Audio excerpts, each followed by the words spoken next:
welcome to this week's edition of the Pete Mezzetti Show. My guest this evening is Speaker Emeritus Jim Amann. Jim, welcome. Peter, nice to be here. How are you, buddy? Good to see you again. Good to see you too, Peter. It's been a while. It's been a while. I believe what we're going to talk about tonight is a very serious topic in the state of Connecticut and nationwide, and that topic is human trafficking. I was wondering if you can tell our viewers and our listeners a little bit about that don't know what human trafficking is and I guess what it involves. Okay, human trafficking, obviously people know about slavery. Right. And a lot of people don't realize that slavery right now around the world is rampant. Mm-hmm. We talk about human trafficking, and not only involves getting cheap labor, forcing people to work, but also has a lot to do with sex trafficking. Okay. A lot of people have maybe seen the movie Taken, mm-hmm. and that movie certainly is an interesting and fun movie to watch as far as the excitement part of it goes. But in reality, the issue is a lot more serious. Right. And that is what happens with human trafficking. How do they get control of these young kids? Mm-hmm. Where do they find these young kids? All right. And a lot of people believe that it's not an American problem, that it's a problem in Asia, it's a problem maybe in Mexico, mm-hmm. In South America and the rest of those areas, but not here in our own backyard. The sad truth is that 300,000 kids in America are lured into the sex trafficking business every single year. And the average age of those children are 13. And anyways, the whole involvement of trying to educate people of, mm-hmm. What's happening in our own country, but even more so, even in our own state. A few years ago, there was a book written about the Berlin Turnpike. Okay. People may be familiar with the Berlin Turnpike, especially maybe 2, 3, 4 decades ago. No, it was kind of a seedy place at one time. It was actually, up to about maybe 5 to 10 years ago, a breeding ground for human trafficking. It was almost to the point of an underground railroad of sex trafficking through that area. So here we are in the great state of Connecticut, mm-hmm. and it was rampant in our own state. In fact, right now, under Department of Children and Family, there are 110 children that are there that were human trafficked. So it's a very serious problem in our state also. Now, as far as let's talk about legislation on the legislation aspect of things. I believe that you were very instrumental. There was some legislation up in Hartford that you were involved with? Well, we started actually going up to Hartford with the issue, I think in 2011 and 2012. And we had a lot of good support. Representative Jeff Berger, Representative Ritter, who's now Commissioner of Aging. Yeah, sure. Representative Rabimbus, very bipartisan group. And we were trying to, again, educate Representative, I think the right name now. Who else was doing it? I'm not thinking right now, from the Judiciary Chair a few years ago. That's okay. But Representative Jerry Fox, who was the chairman of Judiciary at the time. So we approached them and started to tell them about human trafficking and some of the problems right here in the state of Connecticut. Uh-huh. And they were shocked when we told them how fast you could buy a child, from the internet.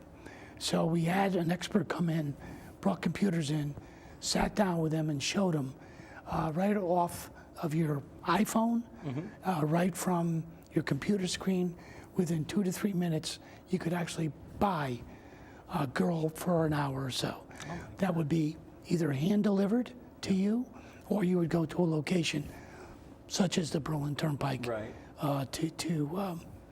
Obviously to have sex with these young kids. Right. They were shocked, as I was, the first time it was introduced to me of how this is rampant in Connecticut.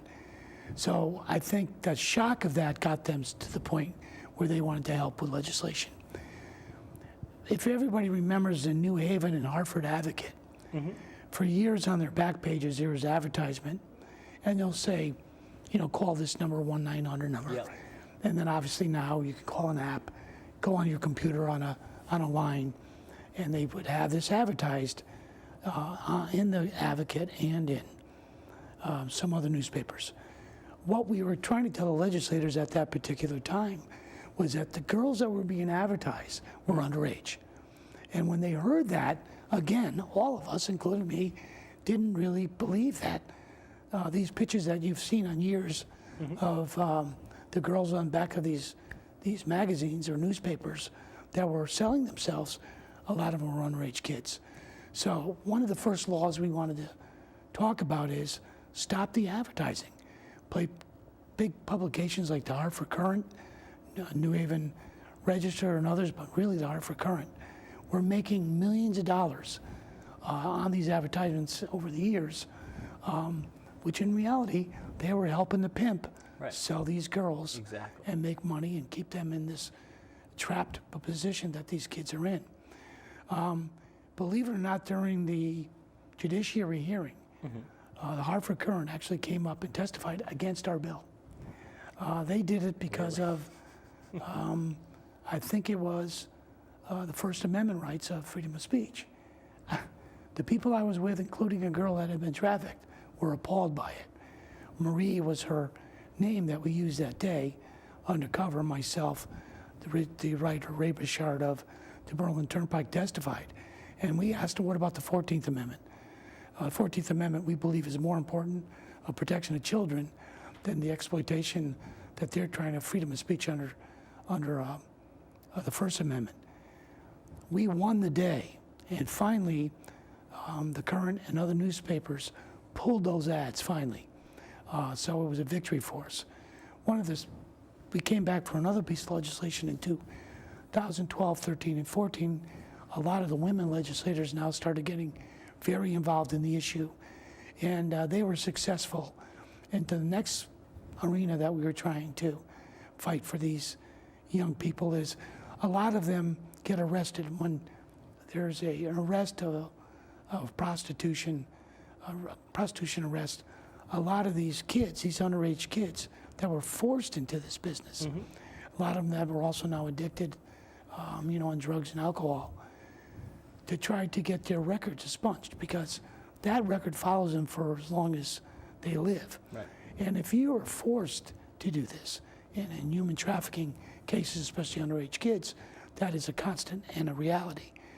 What we said is, to help these kids, they need to be able to try to have a clean break, similar to what Governor Malloy was pushing for the Second Chance bill. To have that tagged on them for the rest of their life only keeps them in that vicious cycle of prostitution, drug abuse, or alcohol abuse.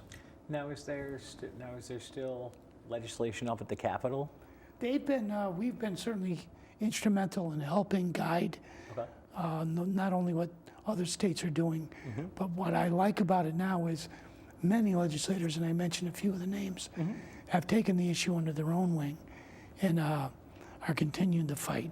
There's a lot more we have to do in order to stop this epidemic of human trafficking around the world, and it's going to take a lot of work because it's big money. And maybe in the next segment we'll talk to you about and tell the reviewers how much money we're talking about on a worldwide basis. I was going to say, we have a few minutes left in this segment, but I know you probably want to grab a sip of tea, so while you grab your sip of tea. Am I scaring the viewers? No, you're fine. I was singing earlier today. Oh boy. I was going to say, while you do that, maybe we can pose the question of roughly how much does it, you mentioned the money aspect of things. There's three of the biggest businesses in the world are, one, gun running, illegal guns, drugs, and the sex trafficking business. Out of those three, it used to be drugs, guns, sex trafficking. It is now sex trafficking, drugs, guns. Oh my So God. it's the number one multi-billion-dollar business a year. The traffic for young kids is that serious of an issue. So What's happened is young kids, especially young girls, are the new drug in America. Many of your gangbangers, mafia, any of your activity like that, they're moving more away from drug running and selling illegal guns. And it's a much easier business is human trafficking. And for them to get away with it usually is a lot easier to get away with than if they're in the drug running business. And why, in your opinion, in your mind, why do you think it's easier for them to get away with? Because a girl can have sex 8, 10, 12 times a day. So you don't have to keep on replenishing the drugs. If I come in and I bring an illegal drug, once that drug is used up, I got to keep on doing supply and demand. When I have a girl out there, or multiple girls that are having sex that many times a day, and it's one commodity, I don't need to bring in. I don't have to replace her. I can use her as 7 days a week, 12, 14 hours a day. And she's working for nothing because the pimp keeps them under such a strong hold that they're really a slave. They're not free to go anywhere. They have no money. A lot of them are depending on drugs. A lot of them are threatened that they're going to kill them or their families. So it's something that is a very easy thing for a pimp to exploit and to make money on. Wow. It's pretty deep. And I boggled your mind here. My mind right now is... Okay, so how much time we have on this segment? Because I got one more story to tell you. Yeah, go for it. I was going to say and also the people that are involved in human trafficking, you would never suspect in a lot of cases. One prime example was we had a state trooper, a woman state trooper. And she was actually a state trooper by day. And then at nighttime, she'd go to Foxwoods. And at Foxwoods, she would not only sell herself, but she was also pimping out for her husband and for herself underage girls at Foxwoods Casino. Really? They finally got her in the ring and stopped that particular group. But it was actually a Connecticut state trooper that was involved in this business. Very unfortunate. It's pretty serious situation Very. In the state and probably in the nation, because I'm sure that it affects the nation rather than the state of Connecticut. It affects that, but I'm sure this problem goes nationwide. It's nationwide, worldwide, yes. And every city, every small town, anywhere you think that it wouldn't happen in your town, it's happening. Exactly. Would you mind sticking around for another segment? Absolutely. All right, we'll be right back. So, I just moved in with this family, and it's embarrassing. The little one, he likes to go outside and crawl around in the giant litter box. I don't know what he's doing. I mean, I was born and I knew how to use the litter box. Look at that. That's disgusting. Oh, poop already. You're making me nervous. Oh, okay, I can't look at this anymore. I really hope he grows out of this, for his sake. Here's to the things that can keep us safe.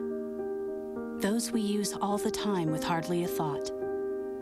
Those that are silently standing by to save our lives. And now, those that we carry with us everywhere we go.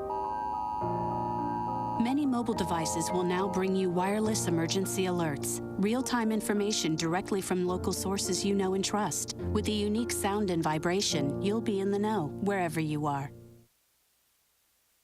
The Pete Mezzetti Show. I'm your host, sitting here with Speaker Emeritus Jim Amann. Jimmy, welcome back. Nice to be here, Pete. Nice to be here, buddy. Nice to be here. For those of our viewers and listeners that are just joining us, we're going to do a quick, brief synopsis of the first segment of the topic we're talking about tonight, which is going to be human trafficking and sex trafficking in the state. And we talked in the first segment about that it's not just a nationwide issue, it's also a Connecticut issue as well. Correct. Can you maybe tell us a little bit about that? Well, again, as I said earlier, a lot of people, they just don't understand how a woman, girl, in these cases young kids, just go out and sell their bodies, and they don't make the connection that these girls aren't willing participants in many ways in this.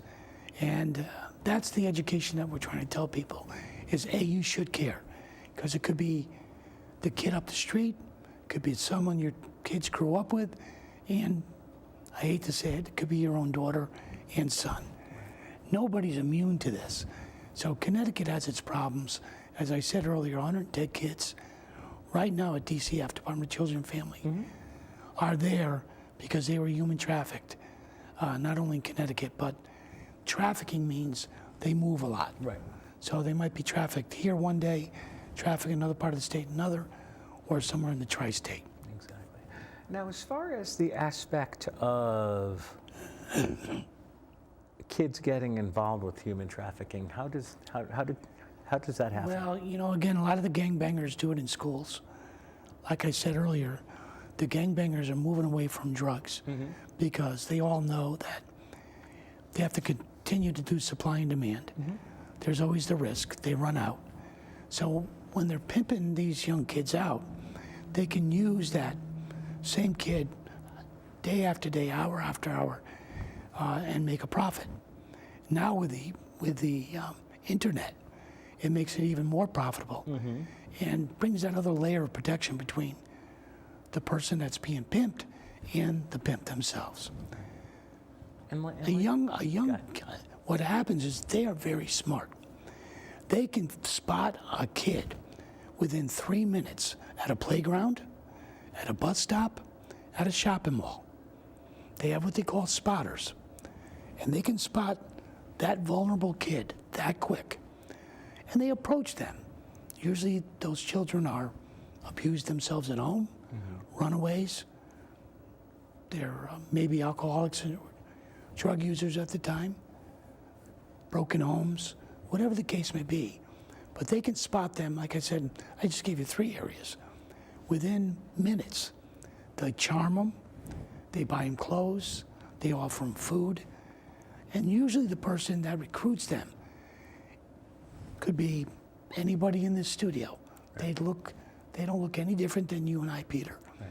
And more so, they're very the kids trust these people, and once you got the trust, it's like the old cheese in the mousetrap. Right. Once you have them, that's it. Most of the time, they got them for a long period of time. When they get them in there, and they obviously, either they videotape them having sex, they use those tapes as blackmail.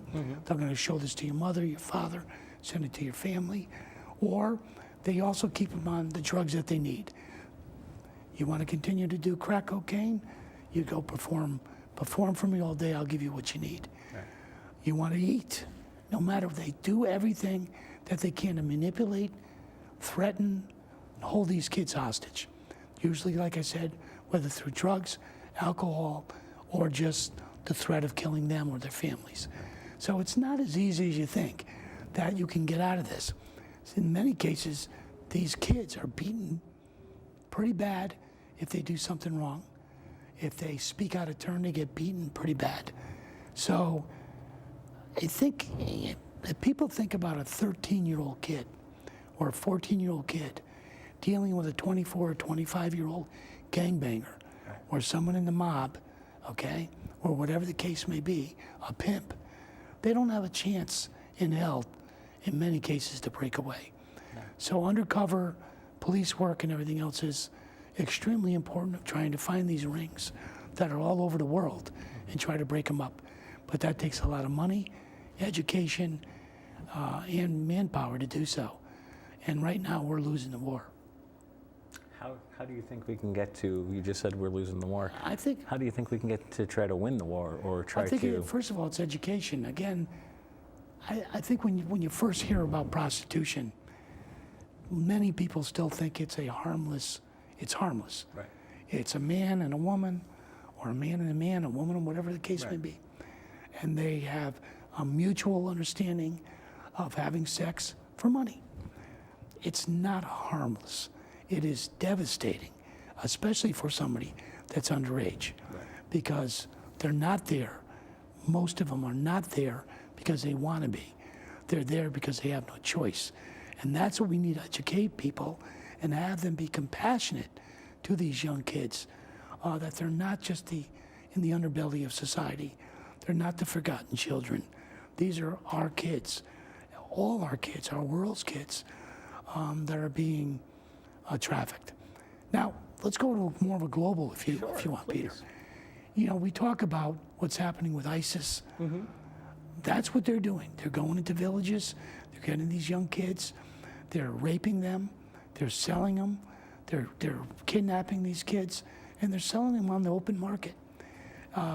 If you go to YouTube and you go under human trafficking, people will be appalled at what's happening worldwide.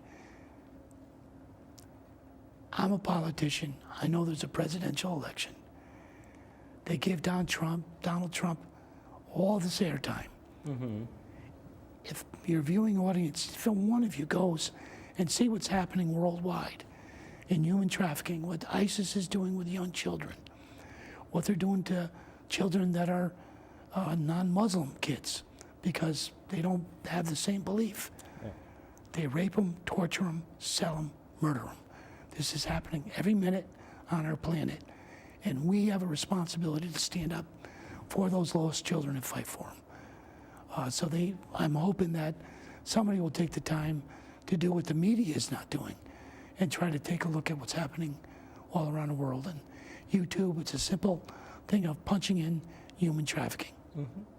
And as far as on the legislative side goes, as far as the state of Connecticut goes, we talked about during the first segment as far as legislation that was worked on up at the Capitol, and I was wondering if maybe we can touch on that again as well. Sure. I think the main thing here in Connecticut is giving police departments and state police departments the resources they need. Our police departments, and I represent them as a lobbyist, the state police and also Council 15, they're pretty stretched thin as it is. Right. And we expect our police officers to do everything. Right. But if they don't have the resources, if they don't have the manpower, then they won't be able to do it. We have to refocus ourselves here in Connecticut of what is important and not important. And certainly these kids in DCF that have been human trafficked is an opportunity for us to have law enforcement sit with these kids, to have our legislators sit with these kids, and find out how this happened to them. Once we know, have that open communication with them, how we can resolve the problem. But like I said, nothing's going to be easy. So I think in 2016, I'm hoping that we're going to be able to really shine a light on human trafficking in Connecticut and try to get law enforcement and DCF to get more involved, of educating our legislators of the importance of us trying to break this cycle of the gangbangers, pimps, underworld that are continuing to provoke these young kids into this horrible business. Now, like you just said, you want to get DCF involved a bit to get the word spread out. How do you think that they can get DCF involved and the legislatures involved? I think DCF knows it's a serious problem. The problem you have is these kids are underage, right? So their names are protected. So that's number one. So it's very difficult for anybody to go in there to DCF and say, hey, can I talk to these kids? They're doing the right thing by protecting these children, right, to get them integrated back into society. But what we need to do is DCF needs to come and talk more about the problem at the legislature. Right now we're hearing about restraints, closing down group homes, and those sort of things because of kids with autism, and that's an extremely important issue. Right. But on part of that issue that's not being talked about are these children that are up there that were human trafficked. And I'm hoping that we can shed as much light on that issue as we have done on the autism issue of what a serious problem it is for our kids. Now, as far as, and I know we talked about this during the first segment, as far as legislation up at the state capitol regarding this issue, is there still legislation up there to this day? No, we passed both bills that we've introduced, both passed. Okay. And like I said, I think in 2016, what we want to do in legislation is hopefully get more law enforcement, DCF, to work together of how we stop our Connecticut children from becoming human trafficked. And the only way to do that is to shed a light, a public hearing, to discuss that issue and hopefully to take action. And again, it's about resources to police departments, make it more of a priority of the legislature. But how do you stop human trafficking? Well, it's all about trying to get those kids early. When you have a runaway, when you have somebody that disappears from a mall, most of those kids that you see on your missing person, a lot of the kids on the old milk cartons, a lot of those kids were lured away because of rape and murdered or being human trafficked. Those are some of the biggest issues why these kids are disappearing, and that's why we need to continue to fight for them. Right. And obviously, we need to continue to fight for them, because if we don't fight for them, we just don't know what's gonna. Hey, listen, it could be your own kid. Right. Think about, you have a fight. How many families have a fight with their 12, 13, 14-year-old kid? Exactly. Kid gets mad, runs away, goes to a mall, sleeps outside somewhere. Yeah. That is the most vulnerable time for them to be, again, taken and used in human trafficking. People may say that could never happen to my kid. Believe me, Yes, there's it 110 kids right now at DCF with families who would say, yes, it can. Well, Jim Amann, we're about to say goodnight, so before we do, I want to thank you for coming down. Hopefully we'll have you on again soon. Peter, I enjoyed it, and again, I hope we can come back after session, that we accomplished something else up there this year and did our part here as Connecticut citizens to recognize this horrible problem. Absolutely. We'll have you on again soon? Hope so. All right, on behalf of Jim, I'm Peter. Thanks, good night, and we'll see you next week.